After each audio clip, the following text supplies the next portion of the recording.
Papalaban! Oo, ito lang. Ay, sate.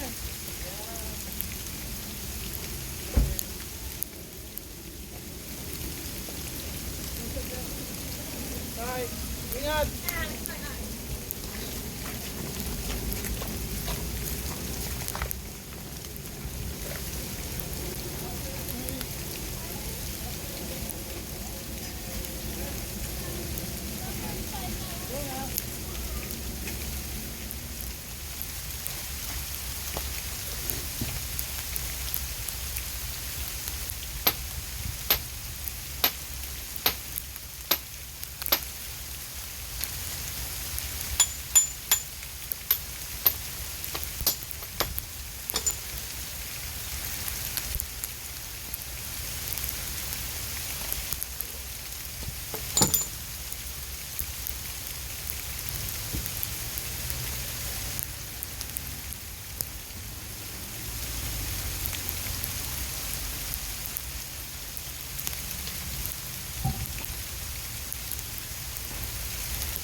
Dito ko kayo dadalhin.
Ito ang kalaban natin.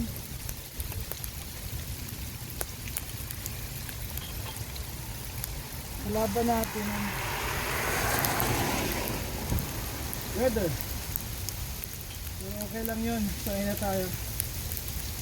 Saka pag kailangan talagang huwag magre-reklamo.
kailangan na ng lug nuts dito sa susunod. Ito na ang huling gamit ko ng lug nuts na yan.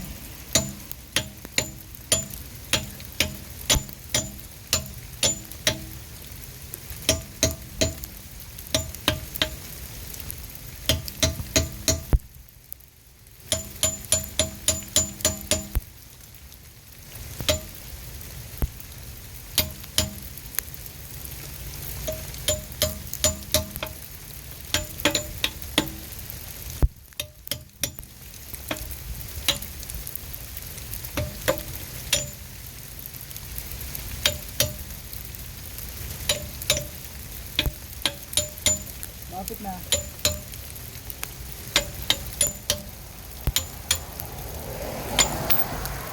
There you go.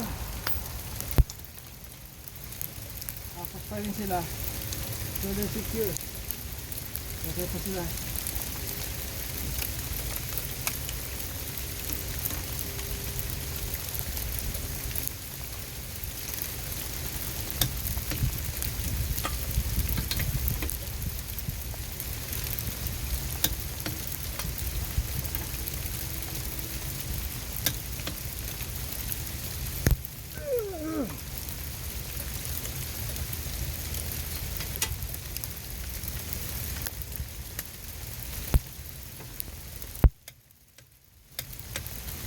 Good.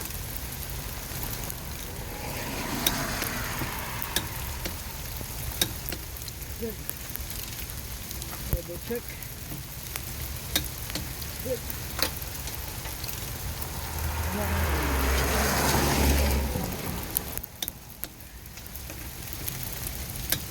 Good. And we're good.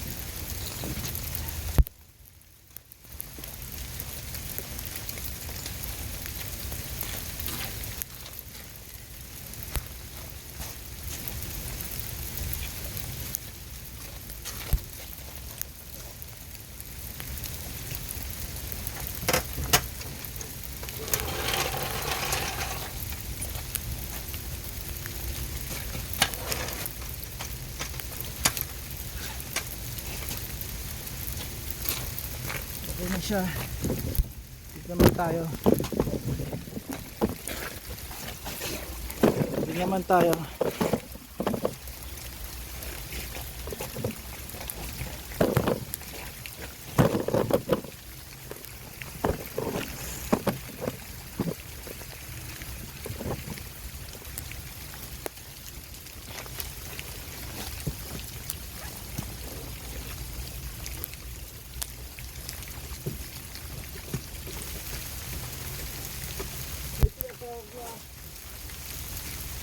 Pinch weld.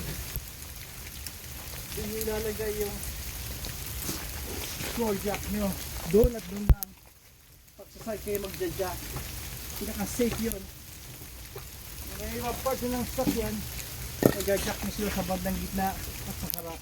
May specials ng lugar doon para sa jack, sa scroll jack.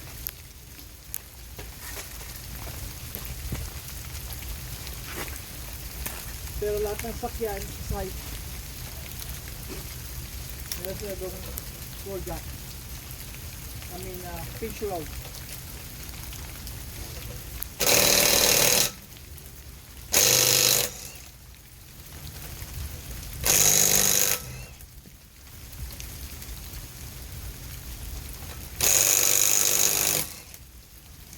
Okay, maganda to.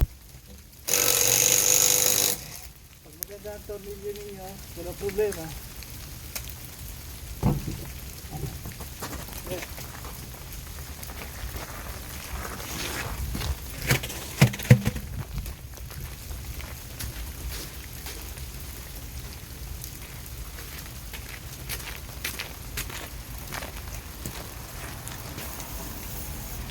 Extremely madulas ng kalsada ngayon. Even dito sa driveway.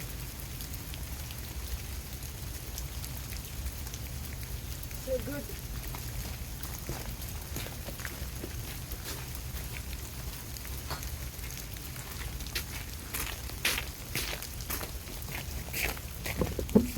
Lapit ko pa kayo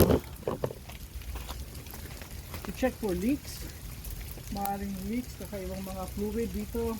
That could be your brake fluid, pero wala, good. Brake pads, makapal pa, good. Yung boot niya rito, okay. Walang unusual things. Itong messy dito, that's sa anti-seize para di dumikit ang gulong sa rotor, good.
We're good.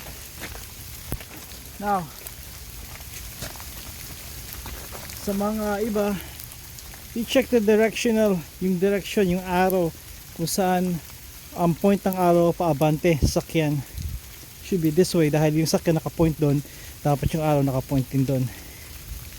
Pero ito hindi direction, hindi to may direction, kaya you don't worry about that. Sure, kung kita nyo ako yung likod ko, no, we don't want that, so ilipat ko kayo dito. Yan, ito.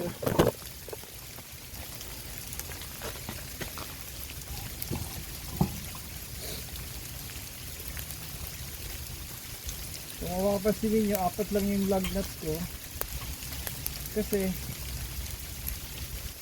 sandali, ito yung gagawin ninyo by hand. Pag walang resistance, that's good. Hindi mo cross sa ating cross thread, lost thread ang tawag, diba? Dito naman you don't wanna cross it, cross thread.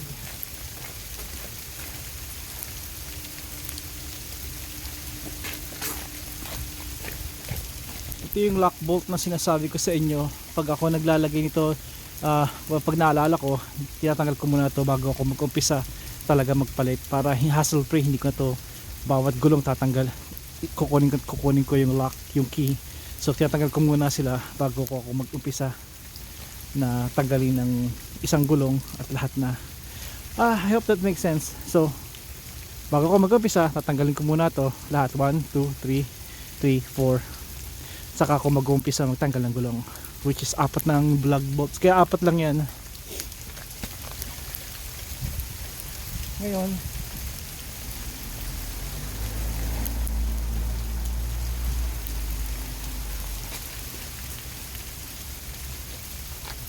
mabilis itong isang to. So, now that nailagay ko na lahat, make sure na hindi mo mawawala to, ha. Ito ilalagay ko. Yan, yan yung sa key, which is isang iresa no, yung isang kailangan, minsan hindi na. Since nandito na ako sa inyo, ipapakita at may araw pa, papakita ko sa inyo pagandahan ng Milwaukee. This is 80 foot-pound, no, 100 foot-pound. Ngayon, panghigpit ko muna, number 1, hindi nyo kailangan gawin ito, pero may iba tayong sistema. Number 1 ako para mag-snug sila nicely. 1, 2, 3, 4, 5, okay. Tapos number 2, that's close to 100 foot-pound, maybe half a turn pa, almost 1 turn, and you're there. So maganda. Number 3, masyadong malakas, hindi ko na ginagamit. I'll show you. So ito, okay na siya. You know na hindi siya magpa-cross thread, diba? So umpisan ko na, ha. In number, again, this is number 1. Now kapag gumagawa ko nito, remember yung star pattern. Ito nakikita ko sa ibang mga nagdi-DIY, and please, is very important. pili kayo dyan ng kung anong higpitan ninyo. Once na mapili nyo yun, ang susunod na tornilyo nyo ay mag-skip kayo ng isa. Ito hindi ko sabihin. Kung ito ang pinili ninyo, skip, itong susunod. Skip, itong susunod. Skip, itong susunod. Skip, itong susunod. Ang tawag din star pattern. Alam niyo pag gumagawa tayo ng star, kahit saan ka mag-umpisa, may skip ka. Kung dito ka nag-umpisa, saan nyo gusto? Kaliwa o kanan? Let's go kaliwa. Higpit or snag muna. Skip, higpit. Skip, higpit. At yung na-skip nyo, babalikan nyo yon by skipping. Yung nagawa nyo ng umpisa, diba? Skip. Skip yon, ito na susunod. Skip, and ito na. And then, ganun-ganun lang. Ang nangyayari nun, para flat siya sa rotor. Para hindi yung, kung ito agad ang hinihigpitan ninyo, and then ito, nangyayari niyan, yung gulong ninyo, umaangat ng ganun. Kasi ito yung nahihigpitan nyo, diba? Higpit, higpit. Nakaangat na yon. Hindi naman natin napapansin sa kanyang higpitan. Hindi magandang pagkakalapat yun. Maaaring lumapat nga siya, pero ang sistema na to, star pattern, ay pinaka-safe at mas madali, mas mabuti.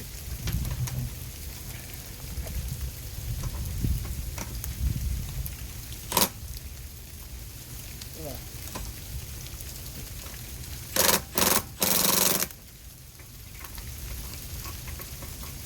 Ito yung annoying. Tapos, para dahan-dahan, bilhin nyo lang.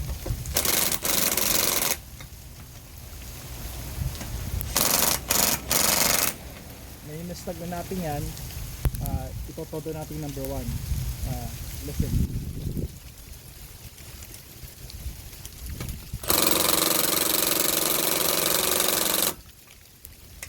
Okay.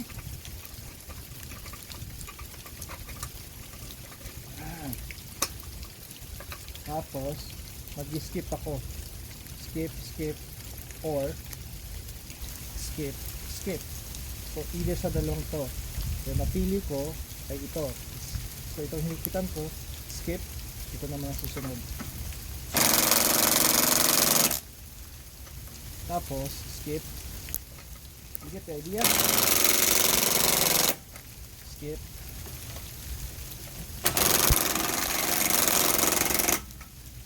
Skip.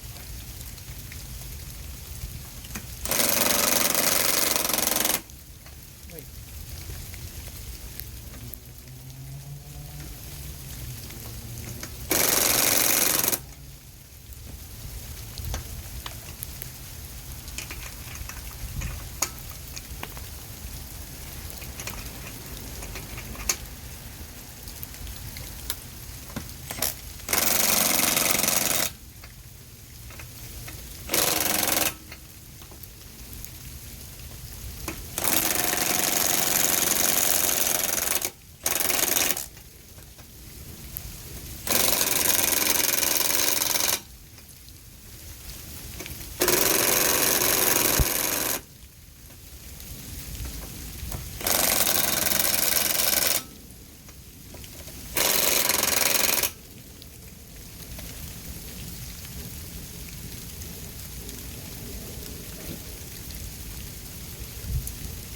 Lagyan natin sa number 2 na yan. Ito na yung todo. Nandiyan po ba kayo? Okay. Ito na yung todo.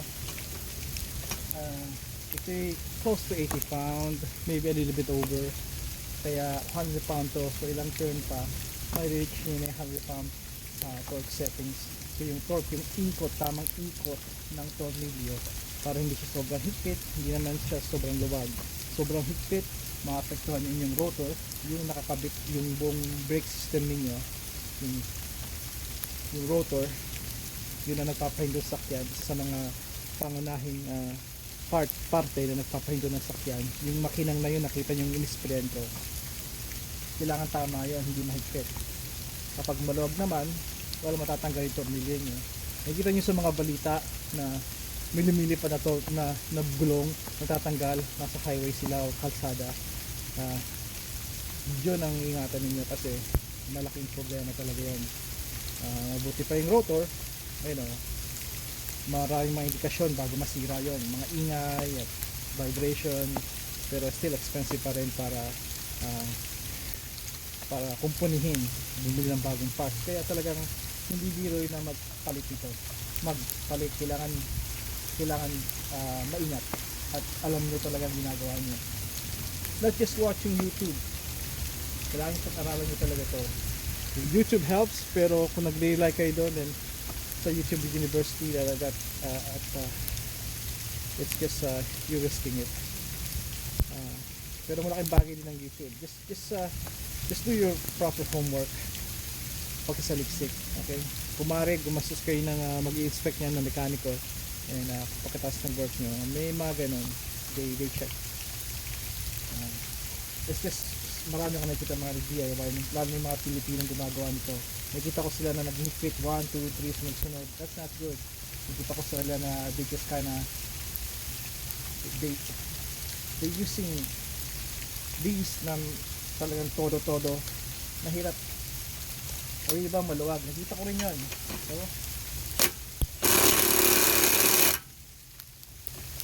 five, two, three, four, five. Okay, this is good. Ngayon, bababa ka ng konti. Always check kung mayroong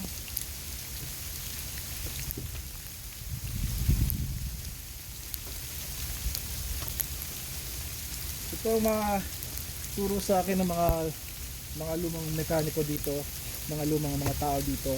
Bago nyo higpitan to, kasi naikot yung gulong, di ba? Naikot yung gulong. Hindi nyo mahigpitan to kasi ikot ang gulong. So kailangan nyo ilapat sa lupa o sa ground. Hindi ko completely nilalapat siya sa ground para kung sakaling mahigpitan ko pa ito, which is already mahigpit na to. It's just a habit ko eh. Then wala masyadong resistance, wala masyadong mapapagaan na lapat lalo nito sa rotor. Kasi nga hindi siya masyadong nakalapat buong weight nito. Nakasuspend pa rin siya ng konti, pero lapat pa rin enough para hindi siya umikat. Let's go.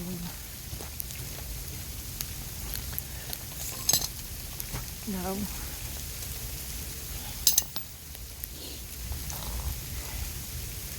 malamig ba lakay? Hindi, kasi maayos ang suot ko.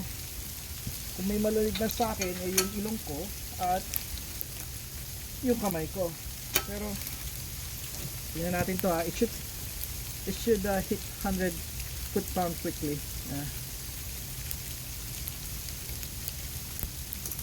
One, yeah, that's like a quarter turn, diba?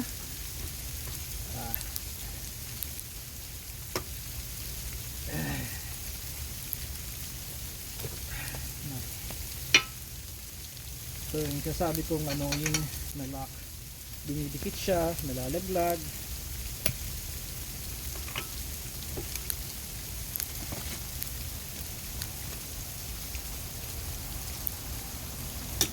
It's about a quarter turn.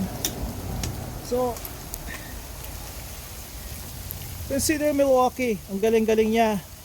Ang kotse ninyo ay either 80 foot-pound or 100 foot-pound, unless meron kayong super truck, 1-ton truck, or 3/4 ton truck, or half a ton truck. And you're looking about 140 foot-pound, even higher. May kotse kayo. That's for example RAV4. RAV4, alam kong alloy siya. So that's 86 foot-pound. So ito, isa nyo sa number 2, 1, 2, you reach that. Nandun na kayo sa linya na yon. Okay?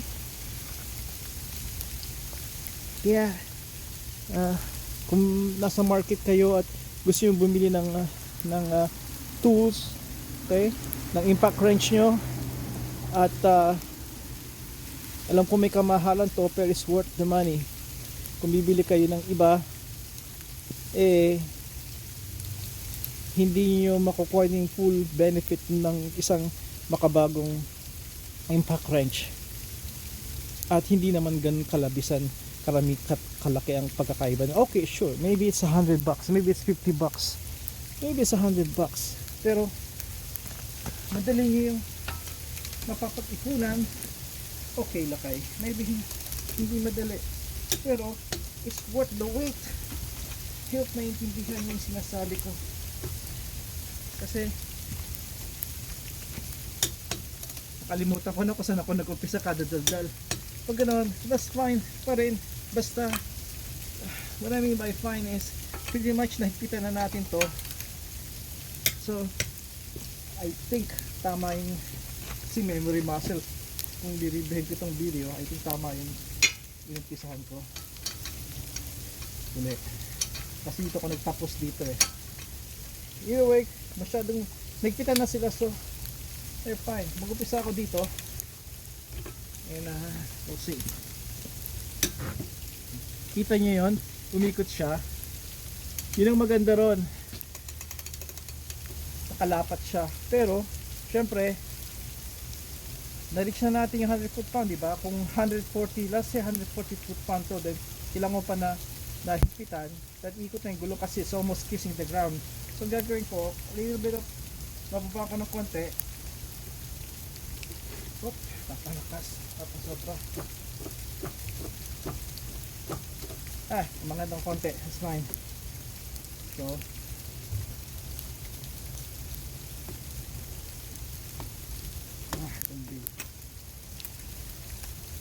should be fine. One. Yeah. Tapos again, skip dito. Okay na siya. Skip, and then ito ang susunod.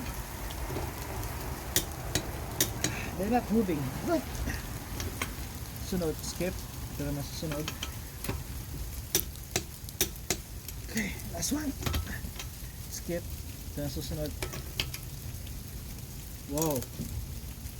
Wow.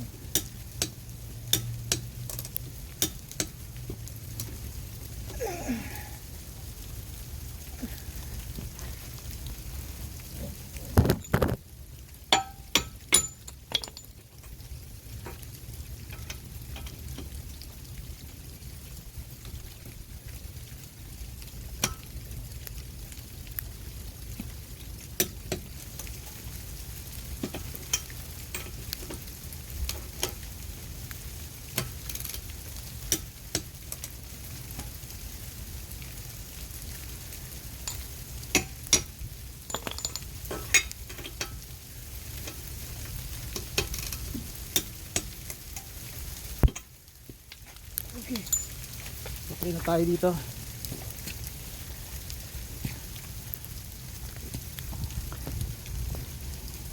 Mahirap mag-video, magsalita at gumawa at the same time. Minsan namimiss ko yung mga dapat kong gawin. Kaya sana yung mga tao na nagkakamali sa mga videos, sa salita at sa gawa, give them a break minsan, di ba? Naintindihan ko sila. Kaya sana maintindihan nyo rin. Well, may isa pa akong gulong na gagawin, pero I'm running out of batteries and memory, so yeah, I will end. Tatapusin ko na to. May isa pa akong gulong na gagawin. Wala na ako ng battery, ng juice at memory ulit, kaya gumagabi na, so kailangan ko na tapusin ba. Hanggang sa muli, at lagi kayo mag-ingat sa pag-drive. Remember, give them space. Mag-space kayo sa daan. Give plenty of space at sa daan. Preno agad. Huwag nyo na hintayin na lumapit pa kayo dun sa traffic lights at sa ibang sakyan. Tandaan nyo, give them good distance. Yung sabi ko, malaking distansya, decent yung distansya, at least one car away. Okay? At least And drive slowly, minor lang. At aga nang gising. Kung nakukuha niyo yung trabaho yung 30 minutes or an hour, 45 minutes, give it at least an hour. Ano pa dito na slick ang mga daan. Hanggang sa muli.